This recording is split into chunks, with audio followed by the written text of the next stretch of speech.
Bonjour, ravi de vous retrouver dans Lumière intérieure. Cette semaine, je reçois un artiste éclectique, un auteur, compositeur et conteur inclassable, un drôle d'oiseau, quoi. Le bal des oiseaux, ça vous dit rien? C'était il y a 30 ans. Bonjour Thomas Fersen. Bonjour. Merci d'être avec nous. Merci de m'accueillir. Sur KTO, de retour sur KTO, oui, puisque vous êtes déjà venu nous visiter il y a quelques années, à l'occasion de la parution de votre premier roman, oui, bien nommé Dieu sur Terre, ça tombe bien, sur KTO, aux éditions bien nommées également Iconoclaste, avec un spectacle qui l'accompagne, que je suis allée voir, avec beaucoup de jubilation et de réjouissance, parce que c'est vraiment un super moment qu'on passe. C'était au Théâtre de l'Athénée Louis Jouvet à Paris, et en ce moment, vous êtes en tournée avec ce texte, qui est effectivement inclassable. Enfin, il reprend vos codes, votre univers, vos chansons. Alors, c'est en octosyllabes. J'ai compté, il y a 106 petits chapitres, comme des petites chansons, et qui racontent donc l'histoire de Dieu sur Terre, qui est finalement votre grand frère, on peut le dire, fictif, ou il ne faut pas le dire. C'est le frère de mon héros, parce que c'est pas une autobiographie. C'est pas une autobiographie, mais il y a quand même des éléments un peu autobiographiques. Bien sûr, comme dans tous les livres, non? Ouais. Alors, justement, donc la composition de ce livre, racontez-nous un petit peu, est-ce que c'est plus proche du roman de Renard ou de la chanson de Roland transposée au XXIe siècle? C'est un roman d'apprentissage qui est écrit en vers parce que le héros de ce livre décide à l'issue, enfin pendant la fin de son école primaire, d'écrire en vers, mais en vers dévergondés, parce qu'il a entendu une chanson de Cordegarde et que ça l'a ébloui. Le ton, la liberté de ton de cette chanson l'a ébloui, donc il a une soif de liberté telle qu'il décide de tenir son journal avec ce langage, dans cette oralité. Voilà. Et donc, il décide d'écrire en octosyllabes, en vers, mais son quotidien, surtout ses pensées, les choses qu'il imagine. En quelque sorte, il recrée le monde dans sa chambre, et aussi sa spiritualité, puisqu'il a beaucoup d'imagination. C'est le moins qu'on puisse dire. C'est vous quand même, vous disiez, c'est pas complètement autobiographique, mais on vous retrouve beaucoup, non? Je lui ai prêté une partie de ma mémoire, parce qu'il me fallait un matériau, une base de départ pour après la dilater, l'augmenter, la forcer. Et donc le résultat n'est absolument pas autobiographique. D'ailleurs, il y a des personnages qui n'existent pas, des pensées qui ne sont pas les miennes, enfin beaucoup de choses qui ne m'appartiennent pas et que je lui ai prêté par fantaisie parce que ça m'amusait beaucoup. Voilà, j'ai voulu faire un objet singulier en écrivant ce livre. Comment avez-vous procédé? Comme avec vos chansons? Parce qu'écrire en octosyllabes, oui. On entend le parolier. Absolument, c'est-à-dire que quand s'est posée la question du style pour l'écriture d'un roman, évidemment, c'était une question complexe pour moi, et j'ai fini par me dire qu'au bout de plusieurs années de réflexion, qu'il fallait que je continue dans le style que j'avais forgé depuis mes débuts d'auteur-compositeur il y a 30 ans, et que ce serait un peu étrange d'aller chercher autre chose finalement. Donc on met tout de soi dans le style, la vérité est dans le style, donc autant j'ai pu changer de nom, brouiller les pistes, apparaître assez peu médiatiquement, enfin du moins mon visage, j'ai toujours aimé le goût du secret, etc. Autant dans le style, j'ai toujours dit toute la vérité, enfin dans la façon d'écrire. Je pense que c'est vraiment un des derniers endroits où on dit la vérité, c'est dans qui on veut être, c'est dans le style. Après, ce qu'on raconte, d'abord la mémoire, on se ment à soi-même. La forme plus importante que le fond, ou qui explique le fond, qui raconte le fond. Dans le style, il y a le fond. Voilà. Et le signifiant et le signifié.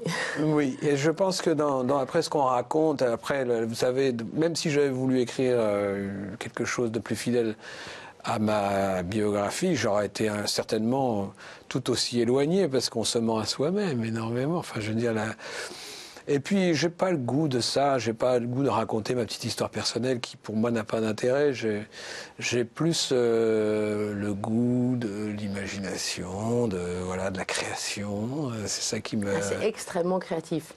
Oui, c'est ce qui me rend... C'est un goût que vous transmettez. D'ailleurs, je vous propose de lire un petit extrait. Oui, je peux le faire vous le connaissez de tête? Oui, parce que... oui, parce que sur scène aussi, vous connaissez les passages entiers, bien sûr. Voilà, donc c'est un passage qui concerne le titre, puisque Dieu sur terre, c'est le frère du personnage.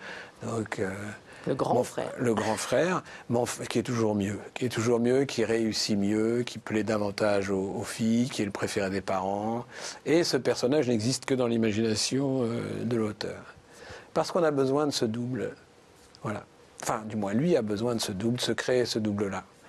Et il y met toutes ses peurs, ses rancœurs, ses difficultés, ses frustrations. Il faut matérialiser tout ça et dans un frère imaginaire. Pour lui, c'est ça. Donc mon frère à la maison, mon frère, c'est Dieu sur terre. Il a toujours raison, on n'a plus qu'à se taire. Tout ça parce que monsieur a eu les amygdales. Moi, je sais qu'il va mieux. Ces vieilles paires de sandales, ces vieilles paires de bottines, ces pompes à l'agonie, c'est moi qui les termine, c'est moi qui les finis, jusqu'à ce qu'elles soient mortes. Le matin, on lui porte son déjeuner au lit, bien qu'il soit rétabli depuis plusieurs semaines. Il est convalescent, il ne faut pas qu'il se surmène. Ce genre de scarlatine, en y réfléchissant, doit être contagieux. Moi aussi, mes tartines, je veux qu'on me les porte au pieu. Mais lui, c'est un artiste, et ses mains de pianiste, il doit les préserver. Le pauvre, on croit rêver. Je finis ses calbutes, je finis ses caleçons. Quand il y a une dispute, c'est nous de toute façon, c'est jamais lui qu'on blâme, toujours nous qui payons. Tout ça parce que madame a eu les oreillons. Parce que c'est Dieu sur terre. Que moi je n'ai rien eu, sauf une verrue plantaire, car je marchais pieds nus. Génial. Incroyable. Vous disiez que c'est issu d'un long travail de maturation. Ça a pris beaucoup de temps pour accoucher de ce livre-là. C'est-à-dire pour me mettre à l'écriture, oui. Après, j'ai écrit quotidiennement, dans la jubilation et le plaisir de l'écriture. Ça se sent. Oui, je pense que c'est une joie. La création est une joie... que j'aime goûter, évidemment. Contagieuse, en l'occurrence. Oui, je pense que c'est contagieux. Quand on a du plaisir, le plaisir se communique, oui. Donc j'ai écrit quotidiennement, essentiellement le matin tôt, en commençant assez tôt, jusque vers midi, tous les jours. Et donc, effectivement, j'ai progressé comme je progresse, comme si j'avais écrit une longue chanson. Oui, c'est ça. De façon quand même un peu anachronique, j'ai reconstruit. Et ça a pris combien de temps? Presque 3 ans. J'ai disons 2 ans et demi, et puis après il y a encore eu 3 mois de correction. J'ai rencontré des difficultés énormes. J'ai rencontré des grosses difficultés parce que j'ai voulu transposer mon oralité dans l'écrit, ce qui est évidemment une contradiction en soi. Surtout quand on écrit en vers, puisque dans mes vers, puisque je suis dans l'oralité, on ne respecte pas les règles du vers classique. En premier lieu, les règles du muet. Et donc, un ami écrivain m'a dit, mais Thomas, tes vers, là, ils font 7 pieds, 9 pieds, 8, 11, ça va pas. Alors, je me suis rendu compte qu'effectivement, j'étais dans l'oralité, je n'y avais même pas pensé, ce qui peut paraître une évidence. Je me dis, mais à partir du moment où tu les présentes en vers et qu'ils sont sur une feuille, on va lire les muets. Je me suis lancé dans des justifications en vers. Enfin, le personnage, à travers lui, de son choix d'écrire en vers. 9 mois plus tard, je retrouve ce même ami, il me dit, mais enfin Thomas, ça ne marche pas, ça ne marche toujours pas, etc. Bon. Et j'en passais des nuits blanches quand même, parce que j'ai eu l'idée, au bout d'1 an et demi, j'avais déjà beaucoup écrit, devant la menace de devoir tout jeter, eu l'idée, de dos au mur, de tout coucher en prose. C'est-à-dire que mes vers, au lieu de les présenter en vers, je les présentais en prose. Les rimes étaient là, la musique était là, mais on ne lisait plus nécessairement les muets puisqu'ils étaient... donc quand on lit un livre qui est en prose, on ne lit jamais les muets mentalement. Bon. je retrouve ce même ami qui me dit mais enfin Thomas, tu ne trompes personne, on voit bien que ce sont des vers. Et là, c'est un ami. Hein. Ah oui, c'est ce que j'allais vous dire, c'est un ami. Et là, je rentre chez moi, exigeant, désespéré à nouveau, sachant. Et donc, je réécris pendant 3 mois le livre en respectant les muets. Parce que je ne pouvais pas le faire que sur un texte pour pouvoir en juger. Il me fallait quand même de la longueur. Je réécris une grande partie du livre, pas tout le livre, mais une grande partie. Et là, en le relisant, je dis mais le livre est mort. Le personnage n'est plus là, il ne peut pas s'exprimer comme ça, c'est pas possible. Et donc je suis retourné à ma forme première. Donc ça m'a pris beaucoup de temps, j'ai beaucoup travaillé. Vous l'aviez gardé, vous n'avez pas tout effacé. Oui, non, je suis revenu aux formes antérieures. Enfin, le problème, c'est qu'en réécrivant tout, en respectant les mais j'ai fait des trouvailles. Donc il a fallu que je réécrive une 3e version avec les trouvailles que j'avais faites, évidemment. Ça a été, c'est très compliqué quand on écrit un texte et qu'on doit l'apprendre, ce qui est mon cas, parce qu'il a fallu que je l'apprenne pour le théâtre. Vous n'avez pas tout appris, parce que c'était non, quand même, mais c'est que le texte était mouvant, parce que je l'ai transformé pendant longtemps, et même après, pendant la correction, j'ai encore fait des changements. C'est très difficile pour la mémoire. Ça, la mémoire, elle a besoin de quelque chose de fixe. Quand vous lui faites ce coup bas, elle n'aime pas ça du tout, elle vous restitue les anciennes versions, elle mélange, etc. C'est très, je me suis vraiment donné du mal. Là, vous respectez le texte. Là, maintenant, je respecte le texte définitif. Définitivement. Oui, à l'article près, oui. Oui, c'est vrai, on l'entend d'ailleurs, parce que je l'ai lu et je l'ai entendu. Donc, oui, je respecte. Maintenant, il est écrit, ça y est, la mémoire, la mécanique de la mémoire le restitue. Oui. Sur chacun de ces petits chapitres, je les ai comptés, 106 quand même. Lequel est votre préféré ? Vous avez peut-être un petit bonbon parmi oui, il y en a plusieurs, mais j'aime beaucoup celui où le personnage, lors d'un examen, dit à ses examinateurs de le laisser partir. Il souffre trop. Et c'est trop pour lui. Il demande à partir alors qu'ils sont pleins de compassion pour lui. Il y en a un des deux qui veut l'aider. Mais c'est trop pour lui, il faut qu'il parte. Et il part. Et il sort de l'école, il sort avec son échec. Et il est dans un état de dénuement total. Voilà. Et ça, c'est ce passage-là réussit à m'émouvoir quand je lis. Ouais. Il y a beaucoup d'émotions dans chacun de vos textes. Il y a une vraie histoire, un vrai conte, une fable, avec un début, une fin, une morale. Oui, il se laisse assez peu aller à l'émotion en général, parce que comme il le dit au début, chez lui, on ne parle pas d'amour, l'amour, non, c'est pour les neuneux. Et donc, il n'a pas aucune complaisance pour lui. Il va toujours de l'avant, malgré ses échecs répétés et ses difficultés. Il continue à aller avec une espèce de foi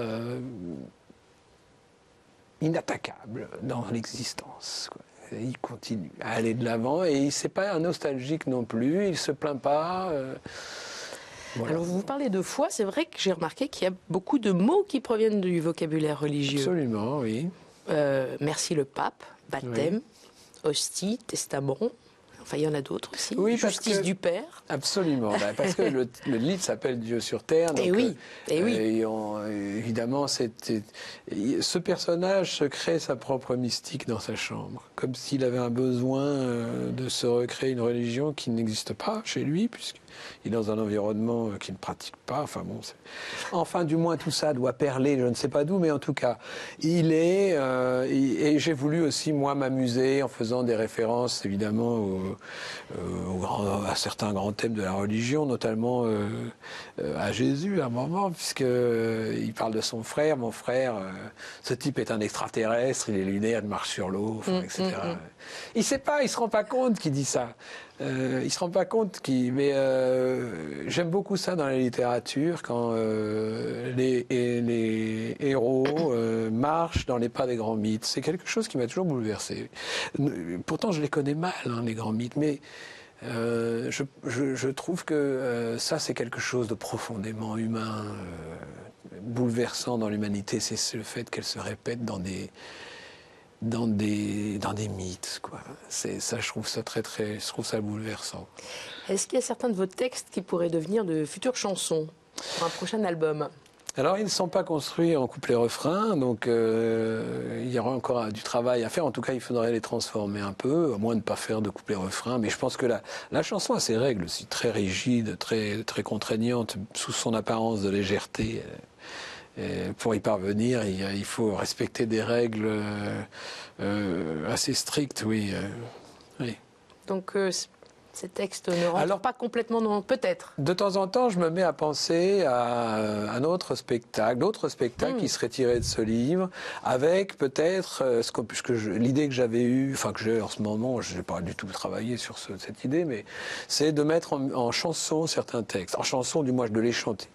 De les chanter sans les transformer en chansons couplet-refrain, mais de les chanter. Parce que pour l'instant, dans le spectacle que je donne, qui s'appelle donc Mon frère, c'est Dieu sur terre, les textes sont accompagnés de musique tirée de mon répertoire, des musiques qui avaient été arrangées par Joseph Racaille, qui a fait beaucoup d'arrangements pour mes albums, et pour ce petit quatuor que j'ai reconstitué, violon, accordéon et guitare. Je dis quatuor parce que le violon joue le violon 1, mais l'accordéon joue le violon 2, le alto et le violoncelle. Donc j'ai reconstitué un petit mariage comme ça, populaire et bourgeois, dans un quatuor inédit, mais que j'aime beaucoup parce que ça correspond tout à fait à l'environnement et du personnage, puisqu'il est dans cet environnement-là. C'est vrai que ça fonctionne très bien. On va passer à la deuxième partie de cette émission, Thomas Fersen. C'est la partie où je m'éclipse. Et exceptionnellement, pour vous, je vous propose 4 mots. Ça, c'est pas exceptionnel du tout, mais pour vous, c'est exceptionnel puisque j'ai choisi 4 mots qui font figure d'en-tête. Oui. D'accord. Voilà, j'en ai choisi 4. À vous de nous les commenter, de nous les colorier, de nous les raconter. À tout de suite.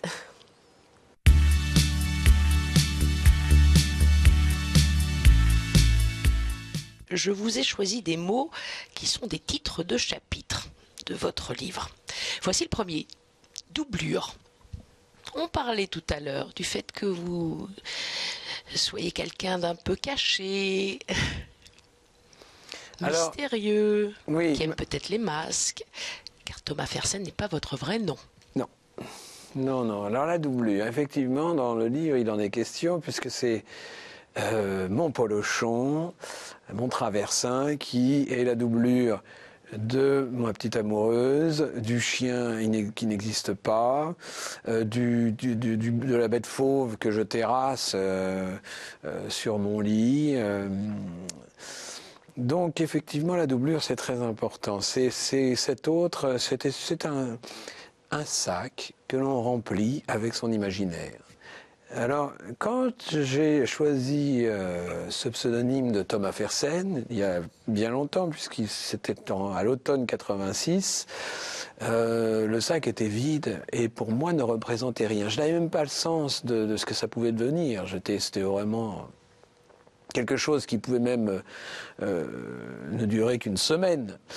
Et puis, ce nom est resté parce que je l'ai mis sur une des premières cassettes que j'ai envoyées dans une maison d'édition pour proposer mes chansons, enfin quelques chansons que je chantais en français, en anglais au départ. Et ce nom a commencé ce sac, donc, avec écrit Thomas Fersen dessus, a commencé à se remplir petit à petit, puisqu'il a continué à avoir son existence et j'ai rencontré des gens, ma vie s'est faite sous ce nom. Alors, il faut rappeler votre vrai nom, François-Louis Gontard. Absolument. C'est bien cela. Oui. Alors, pourquoi avoir choisi Thomas Fersen? Je crois que Thomas, ça vient de Thomas Boy de Thomas Mann. Alors, un peu les deux. Disons que c'était un prénom que j'avais entendu dans ma jeunesse, qui était assez peu donné, assez peu porté, et qui me plaisait beaucoup. Il avait une résonance romanesque. Thomas. Alors Thomas, c'est un nom aussi qui est international, qui se dit en allemand, en anglais, en français, en espagnol aussi, et enfin d'autres langues. Et donc ça me plaisait aussi pour cette raison-là. Et Fersen c'est-à-dire que Thomas ouvrait des perspectives, quoi. Voilà. Et Fersen, eh bien, c'est mon père qui m'a baptisé, enfin qui m'a proposé de prendre ce nom-là. Je pense qu'à l'époque, il lisait la biographie romancée de Marie-Antoinette par Stefan Zweig. Je ne sais pas si je prononce bien. Et il m'a dit à l'époque, je me souviens ces mots, il m'a dit c'est un nom qui est dans l'inconscient collectif. C'était le favori de Marie-Antoinette, voilà, Axel de Fersen, exactement, un conte suédois. On a même, on pourrait plus ou moins de certitude, penser que c'était son amant. Enfin, bon, quand j'ai associé Thomas Fersen me semblait un nom romanesque. Et comme j'ai le goût du romanesque, j'ai intuitivement adopté ce pseudonyme. Enfin, encore une fois, je ne savais pas très bien ce que ça allait faire. J'avais un futur, enfin, une vision sur le futur qui était extrêmement courte. Et ça sonne très bien aussi, on s'en souvient. Oui, c'est un beau Thomas nom. Fersen, tout le monde se souvient de votre prénom et de votre nom. Même les gens qui ne savent pas forcément ce que vous faites. Tout le monde vous connaît finalement, sans vous connaître. On est toujours sur ce mot de doublure. Dieu sur Terre, c'est une doublure aussi. Ce grand frère fictif, c'est vous-même. Oui. Je pense que tout ce que le héros de mon livre fabrique avec son imaginaire, évidemment, existe en lui et donc est lui-même. Vous savez, c'était Robert Noisneau qui m'avait dit ça. Il avait dit « Toutes mes photos sont autobiographiques ». Mais oui, parce qu'on se projette toujours dans ce qu'on fait, dans ce qu'on crée. On se reconnaît dans ce qu'on imagine. Et je pense même que c'est là où on est le plus proche de ce qu'on est vraiment. Parce que l'imagination, quand même, c'est l'intime, c'est la vérité intérieure. C'est pas fait exprès. C'est joliment dit. Donc effectivement, c'est vous-même. D'un autre côté, pour connaître un tout petit peu votre biographie, je crois que vous avez 2 grandes sœurs, c'est ça? Oui. Donc pas de frères. Non. Est-ce que c'est pas un grand frère que vous auriez aimé avoir quand même? Non. Non. Non, moi j'ai grandi j'étais dans une école qui n'était pas mixte, donc j'étais dans un monde de garçons. À la maison, mon père était moins présent, évidemment, il travaillait, ma mère aussi, mais était quand même plus présente, donc j'étais avec mes 2 sœurs, donc plutôt un monde de filles, de femmes. Je me souviens avoir souvent choisi comme copain un grand gars costaud, l'opposé de moi-même, et qui lui aussi devait trouver en ma personne quelque chose qui lui plaisait, parce que moi j'étais assez vif et j'avais de l'imagination et je crois j'amusais. Un copain fantôme? Mais il y avait des vrais aussi, quand même. Ah. Vous êtes le dernier. Vous aviez donc 2 grandes sœurs et donc j'imagine aussi le chouchou de sa maman. Absolument. Ce qui transparaît dans ce livre aussi.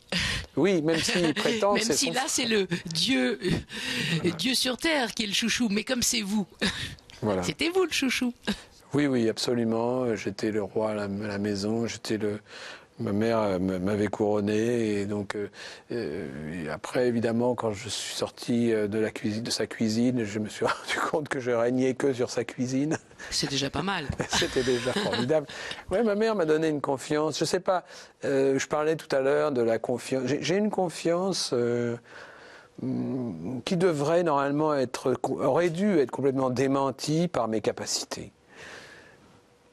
Si j'avais évalué mes chances, j'aurais été découragé tout de suite. D'ailleurs, je refusais de le faire sans doute pour cette raison.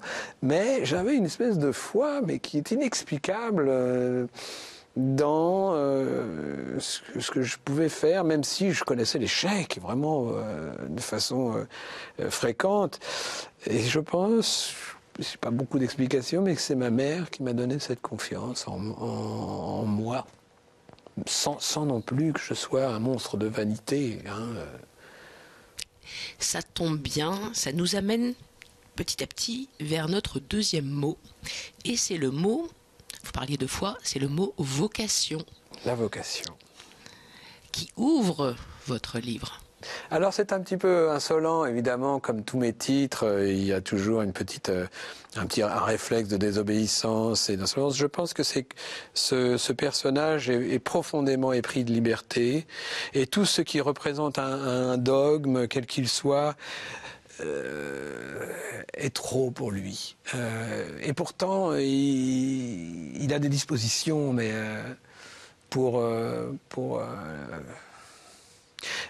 mais il a besoin de se créer ce monde intérieur, de s'émanciper de tout et voilà. Donc c'est un petit peu insolent. Cette vocation, ce sera pour lui d'écrire dans ce style dévergondé son histoire. Voilà sa vocation. Votre histoire. Et c'est aussi, vrai que... oui, parce que racontez-nous ce qu'on lit dans le livre.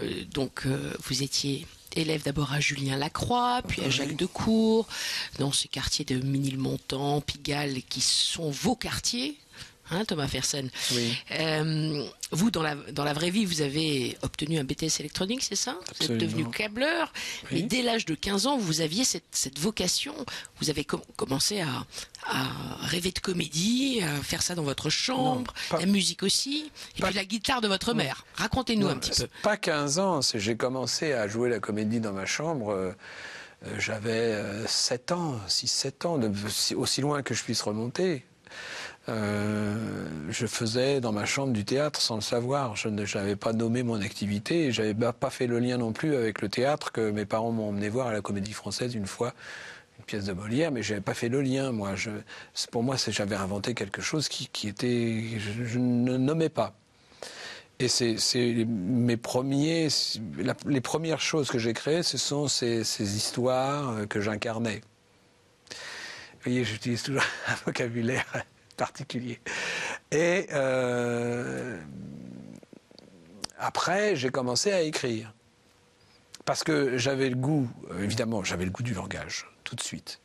Et puis, j'ai commencé à écrire parce que j'avais lu, je me souviens, j'avais été très marqué par le livre de Roger Martin Dugard, Les Thibauts. Et à la suite de cette lecture, je me suis lancé dans l'écriture d'un roman qui n'a pas dépassé la première 12aine de pages. Mais enfin, dans mes souvenirs, mes premiers souvenirs d'essais, de création comme ça, c'était l'écriture et le jeu. La musique est arrivée plus tard. La musique est arrivée parce que mes parents m'ont inscrit au lycée Jacques Decour dans le 9e arrondissement, et il se trouve que c'était le quartier de l'amour et des magasins et de la musique. Donc il y avait ces instruments dans des vitrines qui me fascinaient, qui m'aussi, je sentais bien qu'il y avait une ouverture sur des perspectives nouvelles pour moi, et j'ai convaincu ma mère qui m'a accompagné, et nous sommes allés acheter une guitare pour mes 14 ans, enfin j'avais un peu plus, voilà, c'était... Et la musique est donc arrivée après, et elle a pris le pas, elle a chassé la lecture, l'écriture, c'était la période de l'adolescence, j'ai eu un rejet des livres. Je lisais très peu. Et puis, je me suis lancé dans la chanson tout de suite. Je ne savais pas jouer, mais la première chose que j'ai essayé de tirer de cet instrument, ne sachant pas jouer, c'est une chanson. C'était pas d'être soliste. Donc voilà, après j'ai pris des cours, je me suis quand même amélioré. C'était pas difficile de s'améliorer, je partais de zéro. Et voilà. Donc d'abord guitare, ensuite piano et ukulélé. D'abord guitare pendant quelques années, j'étais guitariste, puis j'ai été bombardé chanteur à cause de cette voix qui plaisait. Bon, moi je pensais pas que c'était une voix de chanteur, mais les autres copains me disaient mais si, voilà, c'est toi qui vas chanter. Bon, tout j'ai ça chanté. c'est bien raconté dans votre livre. C'est raconté. La guitare aussi. J'ai chanté, oui, je lui ai prêté une partie de ma mémoire à ce personnage. Beaucoup. Et donc, j'ai chanté, et puis il fallait écrire des paroles. Bon, j'avais quand même le goût de ça, mais Et j'ai recommencé à lire à l'occasion d'un voyage. J'avais 24 ans, donc c'est quand même tard, 24 ans. Et je suis parti, j'avais fait un voyage déjà à 23 ans, en partie tout seul en Amérique centrale. Et là, j'ai décidé de partir seul. J'ai pris un billet d'avion, je ne savais pas où j'allais, en Scandinavie, en Norvège, exactement. Et donc, au moment du départ, j'ai pris La Montagne magique de Thomas Mann, que mon père essayait de me faire lire depuis des années, sans y parvenir. Et je l'ai mis dans le sac. Et ce livre était un compagnon. Je me suis rendu compte que c'était ça la littérature, c'est que je n'étais pas seul, puisque j'avais ce livre avec moi, les personnages du livre, l'écrivain qui me tenait compagnie. Et en rentrant de ce voyage, j'ai donc commencé à écrire des textes en français pour des textes qui ont été remarqués, puisqu'on m'a donné l'opportunité de faire un premier 45 tours qui n'a absolument pas eu de succès, c'était en 88, et qui m'a même, grâce auquel je suis entré en contact avec l'industrie du disque, et ça ne m'a pas plu. J'ai vraiment cru que je m'étais fourvoyé, que ça a été assez difficile pour moi, parce que c'est quelque chose que je pensais aimer, et finalement non. Donc j'avais quand même là, combien j'avais, 25, 26, 27 ans, bon, c'était 25 ans, 26 ans, ouais. Et puis j'ai fait du piano-bar, parce que j'aimais quand même jouer. J'ai fait du piano-bar, mais enfin un piano-bar singulier, puisque c'était au sous-sol d'un restaurant thaïlandais derrière la place Clichy. Et là, j'ai appris mon métier. J'ai appris mon métier parce que je me produisais sur une scène, vraiment... Enfin, sur une scène, non. D'ailleurs, j'étais assis, les gens ne me regardaient pas. Je faisais un métier de service. Les gens dansaient, ce qui n'était pas de ma personne. Il fallait simplement que j'anime la soirée avec mes chansons. Enfin, les chansons que je reprenais. Et puis, un petit peu, de temps en temps, une chanson à moi que je glissais comme ça dans le répertoire. Et c'est là qu'est né... que j'ai appris mon métier, voilà. Et 5 ans après, c'est l'explosion avec le Bal des Oiseaux. Alors, comment ça s'est passé là, entre la place Clichy et le Bal des Oiseaux, révélation masculine, victoire de la musique 94 quand même. Alors ça a été assez vite parce que le piano-bar c'était en 91. Ça a commencé en février 91, ça n'a pas duré très très longtemps.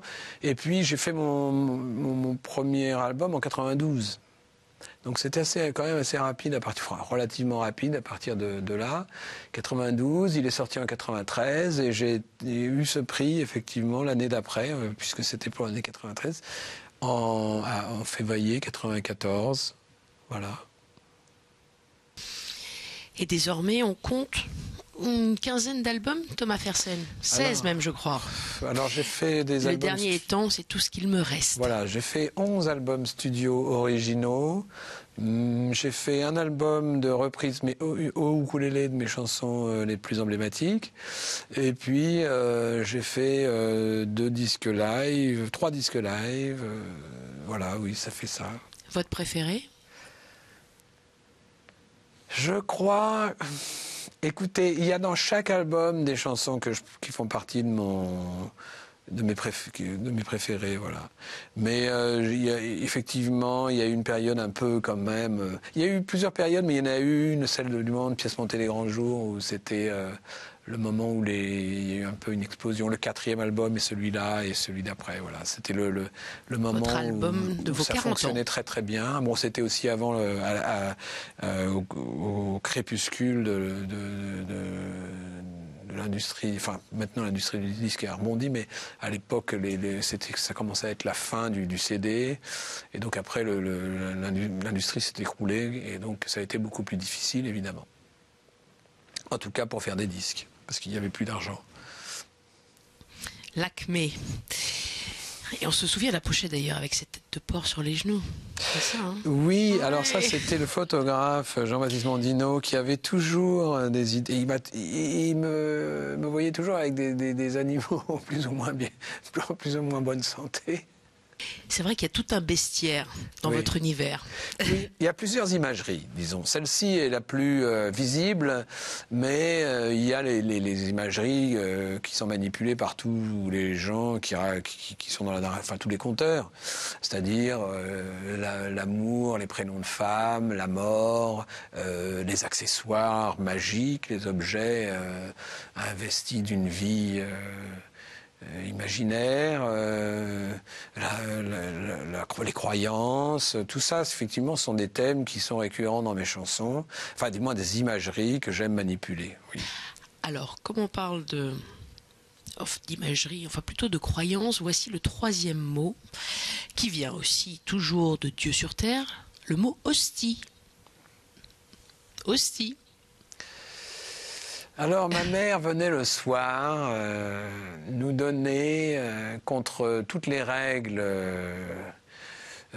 prônées par les dentistes, un petit ours en gélatine après le brossage des dents. C'est-à-dire on attendait dans notre lit, on attendait la distribution du petit ours en gélatine. Effectivement, j'ai appelé ce texte-là hostie, un petit peu encore par insolence, mais nous l'attendions religieusement, ce nounours.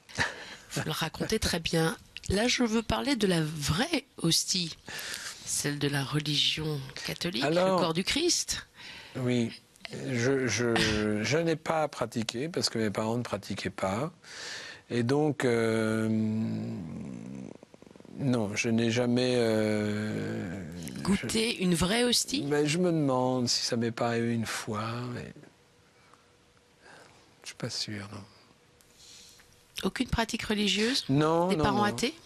Mes parents étaient athées, et donc non, nous n'avions pas. Alors, par contre, nous avions un contact quand même, évidemment, à travers l'art, puisque mes parents aimaient beaucoup l'Italie et l'art, les peintres italiens.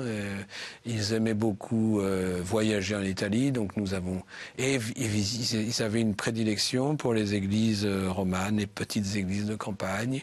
On en a visité des centaines. Donc... Ça, vous le racontez aussi. Oui, je le raconte aussi. Et que ça vous fatiguait un peu.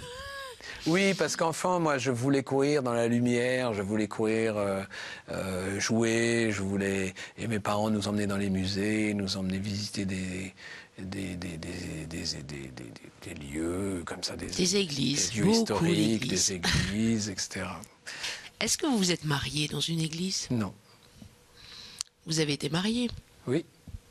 Vous avez une fille aussi, je crois. J'ai 3 enfants. 3 enfants. C'est vrai que vous êtes masqué, hein, caché, on ne sait pas tout. 3 enfants. L'aîné, Juliette? Oui, c'est ça, oui. Et les 2 autres? Ah, moi, je vous le dirai pas. Vous en savez assez. Oui. Bon, on passe au 4e mot. Un mot qui va bien sur KTO.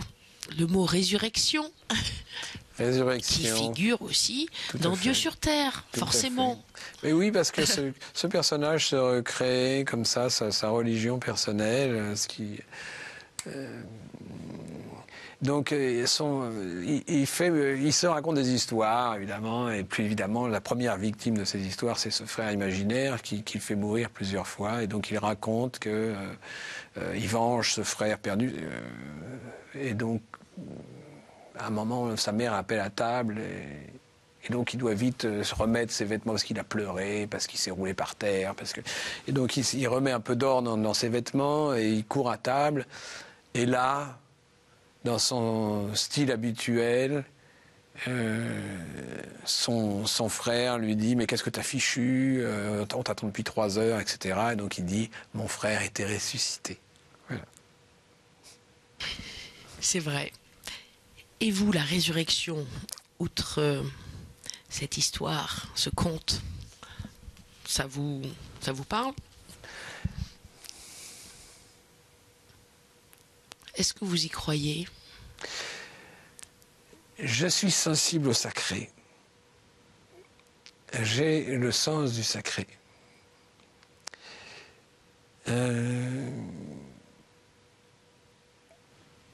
Si Dieu existe, Dieu est dehors, dans les grands fûts de la forêt, dans l'ombre que la lumière perfore et dans le petit matin frais. C'est là qu'elle est ma cathédrale où parfois je suis habité. Voilà. Et puis aussi, je raconte ces extases du personnage quand son frère son frère venait prendre un des jouets qu'il préfère et qu'il abandonnait ce jouet aux mains de l'autre, il se sentait, il se sentait habité. Voilà, mais encore une fois, son approche de la religion est totalement libre de tout dogme. Enfin, pas de la religion, de la foi, de tout dogme. C'est-à-dire qu'il connaît l'extase, la joie, mais totalement librement, comme un petit animal. Il, vous? Oh oui, oui, non, lui. Lui? Lui, parce que si ça peut être moi, mais c'est un moi qui est un moi lointain. La doublure.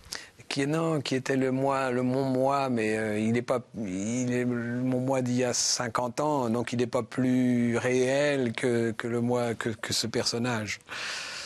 Voilà. Et votre moi d'aujourd'hui? Mon moi d'aujourd'hui est toujours dans le...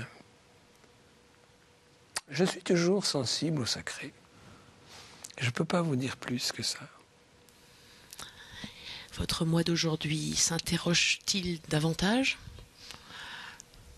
Vous savez, j'ai toujours été habité par le doute. Mais je pense que je suis structuré autour du doute. Et ça me convient.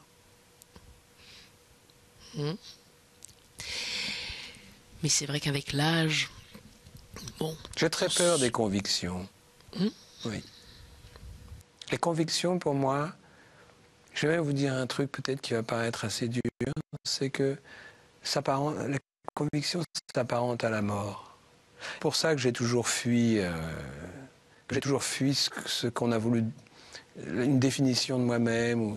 Ça sonnait toujours comme une épitaphe. Qui est quelqu'un? On n'en sait rien, il est mouvant. C'est ça la vie, c'est le mouvement. Et donc les convictions, les certitudes, tout ça me semblait la mort elle-même. Le doute est vivant.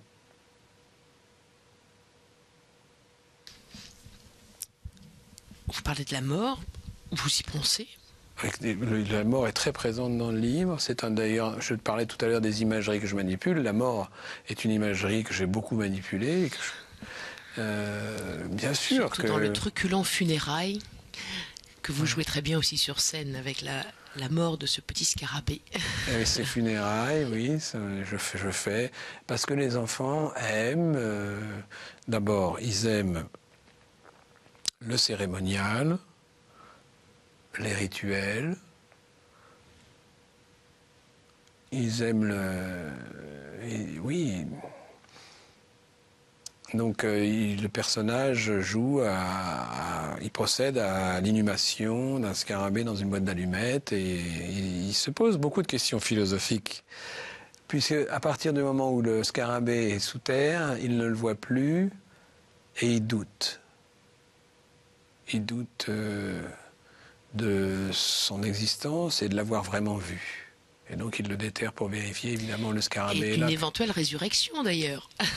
Et oui, parce que... Vérifie s'il ne s'est pas envolé, s'il n'est pas parti. Voilà, il faut qu'il voie. Il faut qu'il voie, sinon il s'y doute. Et vous doutez? Moi je doute tout le temps. Ah oui, je doute toujours, oui. Je doute. Je n'ai pas... j'ai certaines idées, certaines convictions, mais qui sont sans cesse remises en cause. Enfin, qui demandent toujours à l'être. Elles sont en ce sens vivantes en moi. Ce ne sont pas des convictions mortes, scellées, figées. Elles ont besoin toujours d'être remises en cause par le doute. Et s'enrichissent de cette façon, s'orientent, c'est peut-être une quête de vérité que de penser de cette façon, je ne sais pas. Pas d'appréhension particulière sur cette finitude qui nous guette tous. Écoutez, je pense depuis longtemps que la mort est une des dernières expériences totalement vierges qui nous soit donnée. C'est rare quand on atteint un grand âge de connaître des expériences absolument neuves. La mort en est une. Et c'est l'ultime.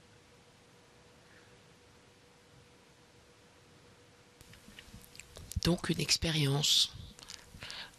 La dernière, oui. La dernière. Mais quelque chose de frais en soi, de neuf. Avec peut-être une suite. Ah, le doute. Comment voulez-vous qu'on oui. réponde, que je réponde à cette C'est difficile. Personne ne sait. Non, je pense qu'il faut croire en la vie. La vie qui nous est donnée et qu'il faut honorer. Par la création, par pour essayer de goûter la joie de l'existence. Voilà, c'est déjà pas mal. C'est déjà pas mal du tout. Merci beaucoup. Je vous en prie. Thomas Fersen, je reviens auprès de vous pour la conclusion. À tout de suite.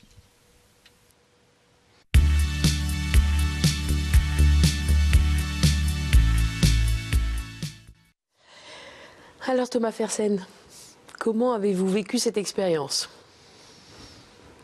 Moi, j'ai vécu bien. Enfin, je sais pas. J'ai pas eu je me suis pas senti mal à l'aise. Non. Non. Vous avez l'habitude d'être seul. Comment? Sinon, je serais parti. Non. Non, j'ai l'habitude d'être seul. Oui, ah oui. Oui. Oui. Je déteste pas. Et qu'on vous présente des mots, que vous parliez comme ça un peu dans le vide, les cabinets de psychanalyse, ça vous connaît? Non. Non. J'ai eu très peu d'expérience dans ce sens dans mon existence, non. Ce sont les livres qui m'ont sauvé, en fait, qui m'ont aidé à trouver des solutions à mes problèmes. Souvent, oui. Les livres et les mots, MOTS? Oui, les livres m'ont aidé à apporter beaucoup de clés dans mon existence. C'est d'ailleurs pour ça que j'ai lu. C'est parce que j'y trouvais des solutions, du plaisir, de la compagnie. Vous disiez Roger Martin-Livillard, Thomas Mann. Il y a d'autres. J'ai lu beaucoup de livres dans mon existence. Oui, il y en a, oui. Tout à l'heure, on parlait, par exemple, des personnages qui marchent dans le pas de grands mythes. Donc, je pense par exemple au livre de Michel Tournier qui s'appelle Éléazar, qui est l'histoire de ce migrant irlandais qui emmène sa famille d'abord sur la côte est des États-Unis, puis qui traverse pour finalement aller jusqu'en Californie. Et puis, tel Abraham, il meurt au port de la Californie, au port de la terre promise. Ça, moi, ça me fait pleurer. Voilà, je ne sais pas pourquoi. J'ai toujours été. Mais les personnages communs, les petites gens qui s'inscrivent dans des grands mythes, ça, c'est quelque chose, moi, qui me bouleverse. Et je ne sais pas pourquoi. Aussi des personnages qui s'inscrivent dans des initiations, non? Le Thomas Mann, là, dont vous parliez, La Montagne Magique, c'est un roman d'initiation. Oui, mais c'est pas un roman qui m'a ému comme cette histoire-là de. Oui. Et aussi dans un autre roman de Michel Tournier, Le Roi des Aulnes, quand il est le porte-enfant, là, ça m'émeut beaucoup. Ouais. Je ne sais pas pourquoi. Je ne sais pas pourquoi j'ai pas été au catéchisme, Je connais l'histoire religieuse à travers les romans que j'ai lus, puisque évidemment notre culture est totalement imprégnée de cette histoire-là. Et donc j'étais pas récalcitrant à la découverte. À tout ça, à travers les livres. Au contraire, ce matériau, si j'ose dire, culturel, nous permet de raconter des histoires, de se communiquer, de s'entendre. Enfin, voilà, c'est une civilisation. Enfin, oui, La Bible, vous l'avez lue? Je l'ai à la maison et je l'ai très peu lue. Non, j'ai beaucoup de lacunes, vous savez, j'ai beaucoup de lacunes. D'abord, je suis un autodidacte, hein, moi. Je n'ai pas fait comme vous l'avez dit. Mes parents voulaient absolument que je fasse des études scientifiques. C'était leur génération. Alors qu'on était plutôt...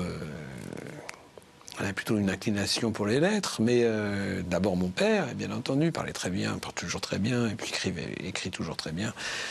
Et puis il avait le goût de la littérature, enfin tout ça, plus que des maths. Hein. Mais nous, il fallait qu'on fasse des maths, donc on m'a poussé, puis j'ai fini par faire un BTS d'électronique, parce que je pensais que comme ça, j'irais travailler dans des studios, puisque j'aimais la musique, enfin bon... Et finalement, je suis un autodidacte. Mais qu'est-ce que fait un autodidacte? Il fait comme le petit garçon dans sa chambre, il réinvente le monde, il est obligé de tout réinventer, puisqu'on ne lui a pas appris. Et c'est intéressant, ça a ses limites. Mais c'est intéressant de réinventer le monde, parce que c'est une proposition supplémentaire au groupe humain. Voilà, c'est une possibilité de plus. En tout cas, il est joliment réinventé sous votre plume, dans Dieu sur Terre, que je vous invite à lire aux éditions L'Iconoclaste, ou sur scène. En ce moment, vous êtes en tournée. On peut vous voir où en France? Il faut aller sur votre site. Oui, il faut aller sur le site. Oui, je ne saurais pas vous dire, mais je suis en tournée jusqu'à l'été 24 avec ce spectacle. Pendant un an. Voilà, vraiment réjouissant. C'est un poème de bout en bout, avec aussi quelques airs qu'on connaît de vos chansons. Merci beaucoup, Thomas Fersel. Merci de m'avoir reçu. Merci à vous derrière vos écrans, comme d'habitude. Si vous voulez revoir l'émission, vous connaissez l'adresse ktotv.com. À la semaine prochaine. Au revoir.